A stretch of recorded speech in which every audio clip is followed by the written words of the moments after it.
செய்திகள் தொடர்கின்றன. உலகத்திலேயே மிகப்பெரிய தண்ணீர் பொழுதுபோக்கு பூங்கா சீனாவில் உருவாக்கப்பட்டுள்ளது. சீன தலைநகர் பெய்ஜிங்கில் 33 ஹெக்டேர் பரப்பளவில் பிரம்மாண்டமான தண்ணீர் பொழுதுபோக்கு பூங்கா ஒன்று அமைக்கப்பட்டுள்ளது. இந்த பூங்காவில் ஒரே நேரத்தில் 33,000 பேர் தண்ணீரில் ஆடிப்பாடி மகிழ்ச்சியாக இருக்கலாம். கடந்த ஜூன் மாதம் தொடங்கப்பட்ட இந்த பூங்காவிற்கு இதுவரை 3.5 லட்சம் பேர் முன்பதிவு செய்து காத்திருக்கின்றனர்.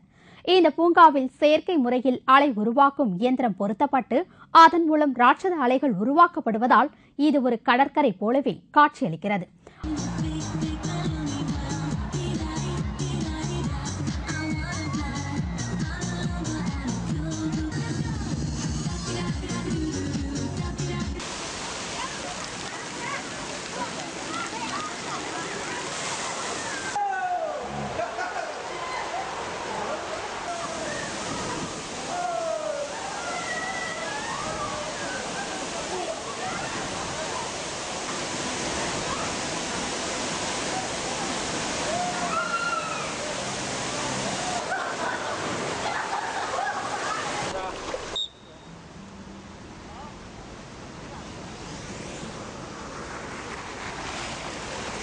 அது மட்டுமல்லாமல் சறுக்கு விளையாட்டு போன்ற பல்வேறு பொழுதுபோக்கு விளையாட்டுகள் அங்கு இருப்பதால் இங்கு வருகை தரும் சுற்றுலா பயணிகளின் எண்ணிக்கை நாளுக்கு நாள் அதிகரித்துக் கொண்டே உள்ளது. இந்த பூங்காவிற்கு நாளொன்றுக்கு 8,000 டன் தண்ணீர் தேவைப்படுவதால் மறுசுழற்சி முறையில் தண்ணீர் சுத்திகரிக்கப்பட்டு பயன்படுத்தப்பட்டு வருகிறது.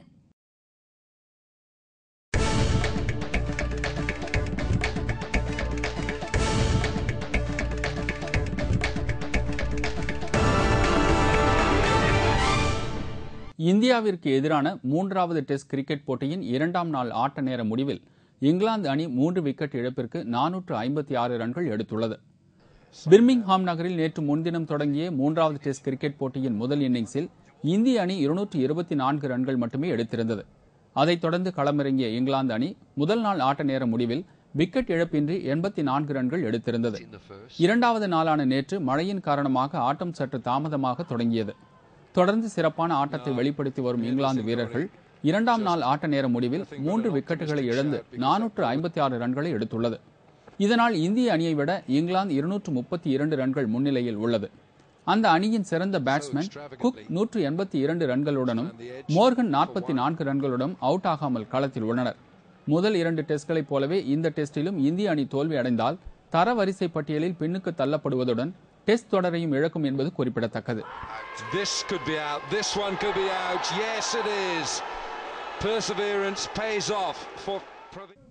மீண்டும் முக்கிய செய்திகள்.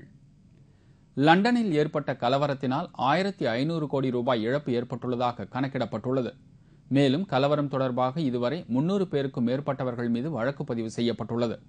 1000 ரூபாய் நாணயத்தை மத்திய அரசு விரைவில் வெளியிட இருப்பதாக மத்திய நிதித்துறை அமைச்சர் பிரணாப் முகர்ஜி தெரிவித்தார். தான் என்ன பேசுகிறோம் என்று தெரியாமலேயே நாடாளுமன்றத்தில் SM கிருஷ்ணா பேசியதால் மற்ற உறுப்பினர்கள் அனைவரும் அதிர்ச்சி அடைந்தனர். மத்திய அரசுடன் நடத்திய பேச்சுவார்த்தை தோல்வி அடைந்ததை அடுத்து அறிவித்தபடி வரும் 18ஆம் தேதி நள்ளிரவு முதல் லாரிகள் வேலைநிறுத்தம் நடைபெறும் என்று அகில இந்திய மோட்டார் காங்கிரஸ் தெரிவித்துள்ளது. இத்துடன் செய்திகள் நிறைவடைந்தன. மீண்டும் செய்திகள் பிற்பகல் 1 மணிக்கு. உங்களது பிரச்சனைகளுக்கு உடனடி தீர்வு காண 30134600 என்ற கேப்டன் டிவியின் தொலைபேசி எண்ணை தொடர்பு கொள்ளுங்கள். வணக்கம்.